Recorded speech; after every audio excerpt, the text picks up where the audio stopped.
Hi guys, my name is Jake Alspaugh. I am the writing specialist in the Center for Academic Achievement, and my role at the university is to provide, hire, train, coordinate the writing tutors at the university, and to generally set the tone for all of the writing support that you might encounter outside of your classroom and outside of office hours. So writing support that's not going to be you directly working with your professors. And I wanted to provide just a real brief introduction to graduate level writing today. Um, Graduate programs are diverse, so I can't tell you exactly what you'll be doing in your particular program, but I can give you a sense of what some of the general expectations will be, and especially to give you a sense of how it might be different from undergraduate writing you've done in the past. I think this might also be very useful to you if you're a non-traditional student who's been in the workforce for a little while and has decided to return to the university and pursue a graduate degree. I think this will be a good refresher and introduction for those students as well. So I'm going to talk about graduate papers sort of as a verb more than a noun. So what are graduate papers doing that's different than what undergraduate papers might be doing?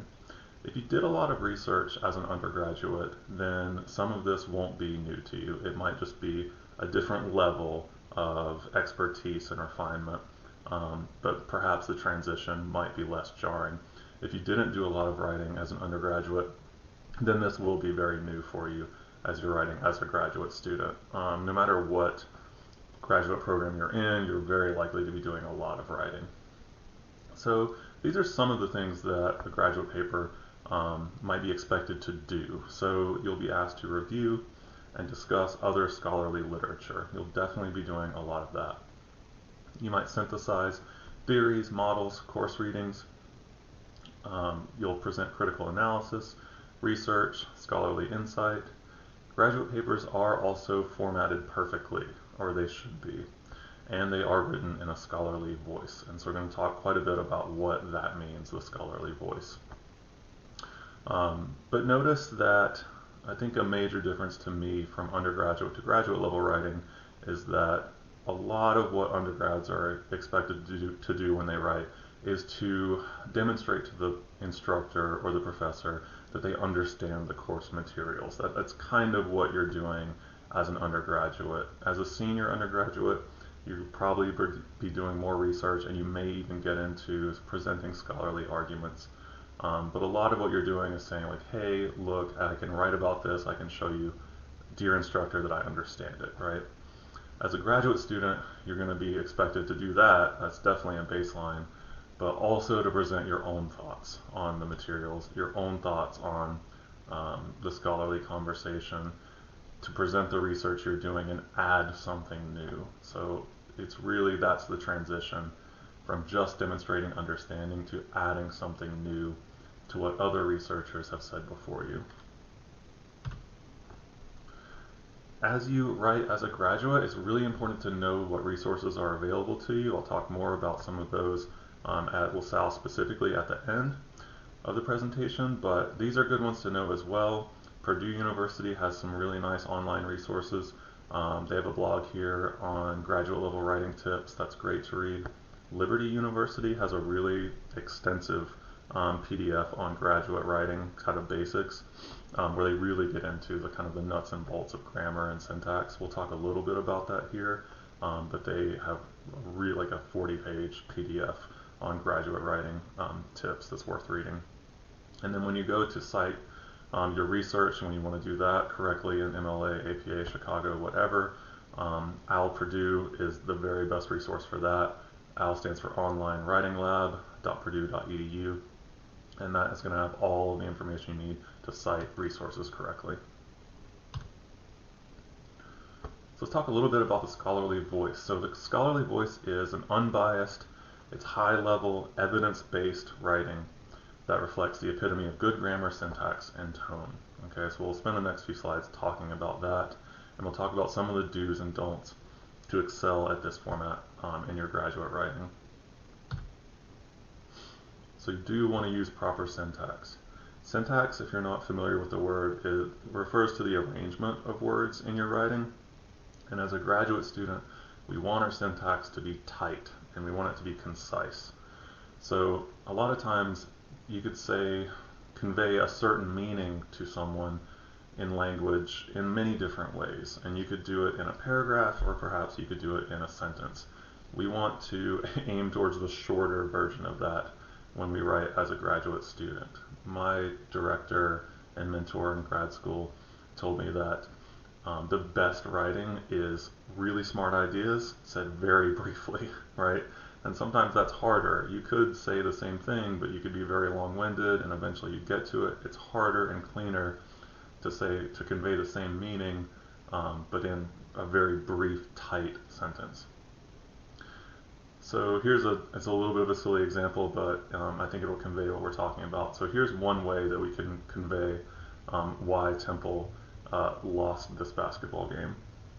The reason for the failure of the basketball team of Temple University in the Final Four game against the team from Kansas was that on that day and at that time, some players were frequently unable to rebound the ball. Okay? It's the same meaning said in a more scholarly way.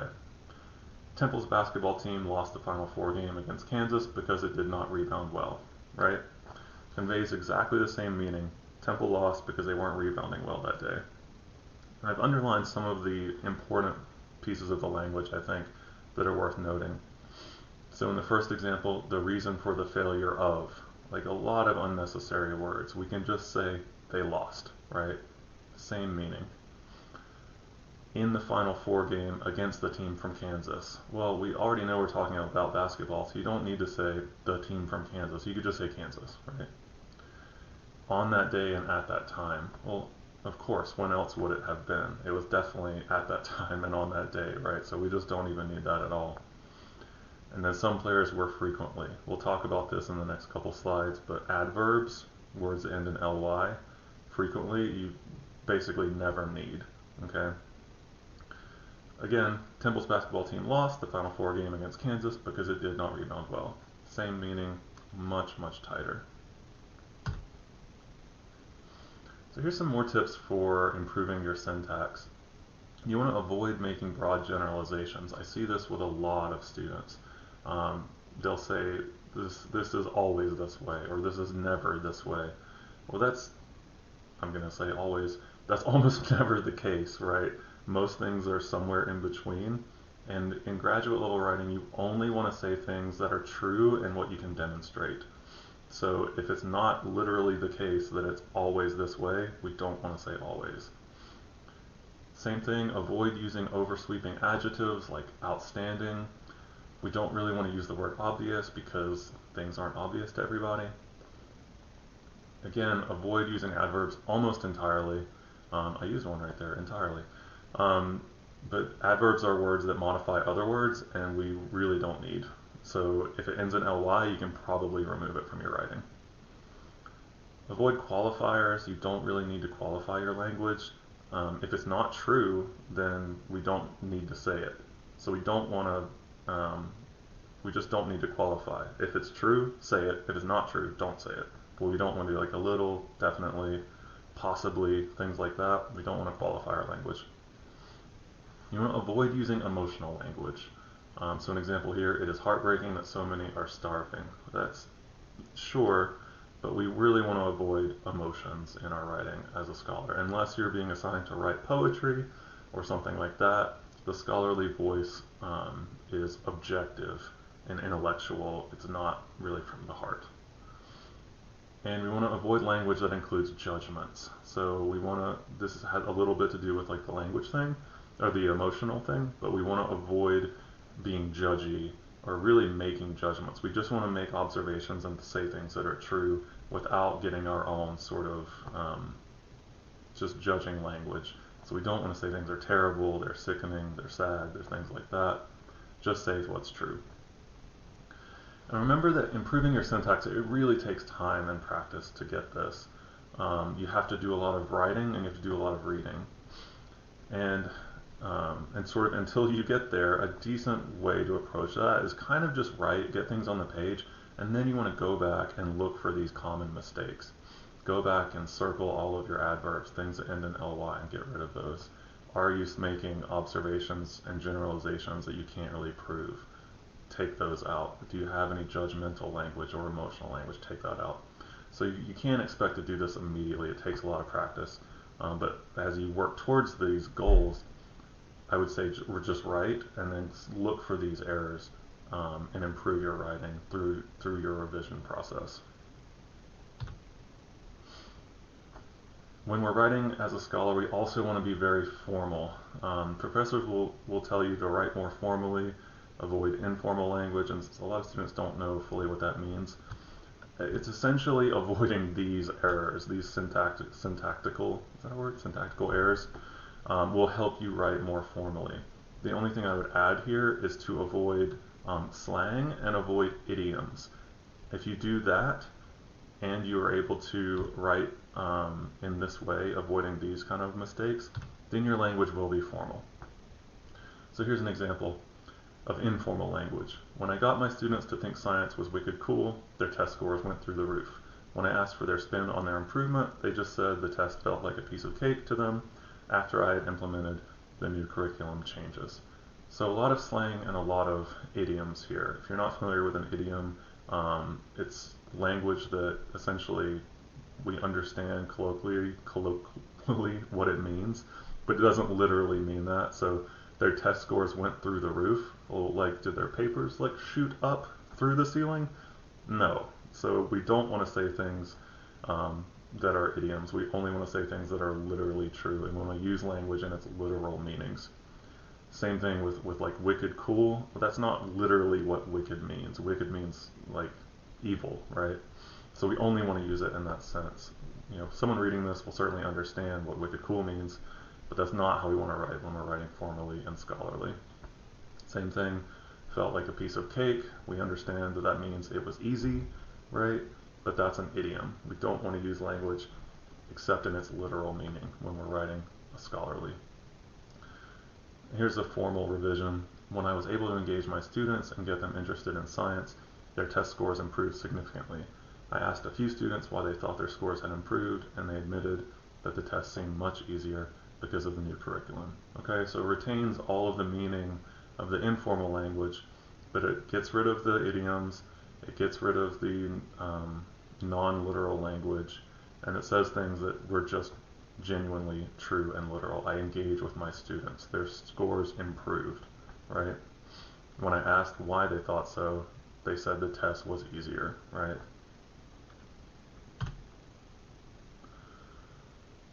So another really important thing as you move to writing as a graduate, you've got to proofread and edit your own work.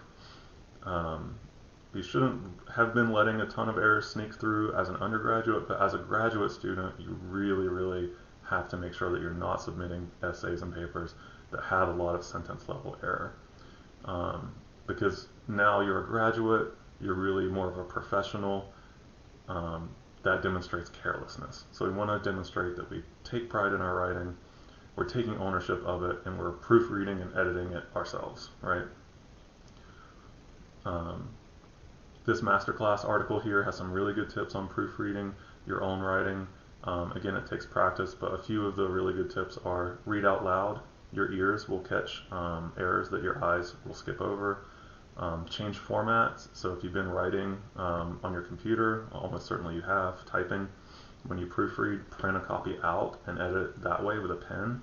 That will help. Anything you can do to sort of like to interrupt the process of just seeing your writing in a new and different way. So there's really good tips on there. Check out that masterclass article.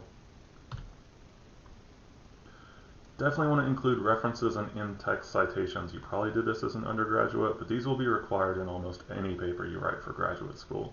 You have to back up what you're saying with scholarly sources. So again, going back to, we only want to say things that are true. Well, how do you know they're true? You've done research, and you want to make sure that you're citing it correctly when you do so. Again, check out alpurdue.edu online writing lab, and it's going to have the guides to help you cite correctly. I think this is really important as a graduate. So as an undergrad, probably you relied on technology. Certainly Word spell checker is worth using. You can use Grammarly if it helps, but you really want to do your own proofreading, your own editing. And it's really important not to use automated citation generators like EasyBib or whatever. They will make mistakes and your professors will see them, and it demonstrates carelessness, it demonstrates not being engaged. You sort of cut a corner, right, by using the technology. You want to do things by hand on your own. Go to Al Purdue, read the guides. It's not that hard, just follow the instructions, but do your citations yourself. I think this is a really important thing to understand as well, is that your relationship with your professors change when you're a graduate student. To some extent, you're still a student as a graduate student, but you're also a colleague with your professor. You're something different than you were when you were an undergrad. So to varying extents, depending on the professor and depending on the program you're in, they will expect to work with you. You are kind of colleagues at this point, right? And for that reason, your relationship changes a little bit. Office hours are different for graduate students and undergrads too. Like, everyone is welcome and encouraged to go to office hours, but graduate students are especially encouraged to go work with your professors closely. In some graduate programs, it's sort of like quietly required, and it was certainly that way in my program, and I was fortunate enough to have more senior students in the program tell me, hey, if you don't go see your professor a couple times a semester, they're going to think something's wrong. They'll think that's weird. They might take offense, right? So you want to take some of your writing, go to office hours, or make an appointment with your professor outside of office hours and say, hey, can I bring you a few paragraphs? Can I bring you a draft? And can we talk about the project I'm working on? It's a really good idea to do that early on in the project, and I would recommend also doing it somewhere in the middle of a writing project to make sure that you're still on track. Also, form close relationships with your peers in the graduate program. You guys are all colleagues too. I recommend trading papers with each other. Form a graduate writing group that meets once every 2 weeks or something. Just keep everyone on track. Undergrads, I think, can be siloed at times and kind of working on their own. It's much more of a community in your graduate program. You want to work with your professors and work with your peers as well. Graduates also know to use your campus resources. So when you're starting your research, go to a reference librarian. They can point you towards the best databases, research guides, and things like that. Make an appointment with a writing tutor. You can do that through the My Success Network in Starfish. So if you log into Starfish, go to My Success Network, and scroll down to the bottom. It's in alphabetical order, and it'll be writing tutoring. You can email the writing specialist in the Center for Academic Achievement. That's me. I am at alspaugh@lasalle.edu, and I certainly welcome working with students. Email me, let me know what you're struggling with, how I can help, and I will do my best. And I'll finish here with, be patient where you can. I know that you have due dates and you want to make sure you get good grades on your papers, but improving as a writer takes time. Certainly as an undergrad, you probably took entire classes that are supposed to sort of teach you how to write, right, or improve or get you writing at a college level. But all of this takes time, especially as you're making a transition to a different type of writing, which you're probably doing as a graduate student. In a lot of ways, you'll learn to write as a graduate while you are a graduate. That was definitely the case for me. I wrote much different joining my program than I did leaving it. And during those few years, I learned to write in this new way. You'll also learn the expectations of your specific program and your specific professors. So understand that these are things that no one is born with. Everyone has to learn it, but it can be learned if you work at it and you're patient where you can be. I hope this was really helpful. Remember to check out your resources. Email me. I'm happy to work with students or point you to other resources that'll be helpful. And I just wish you tons of luck as you're reading and writing as a grad student at LaSalle.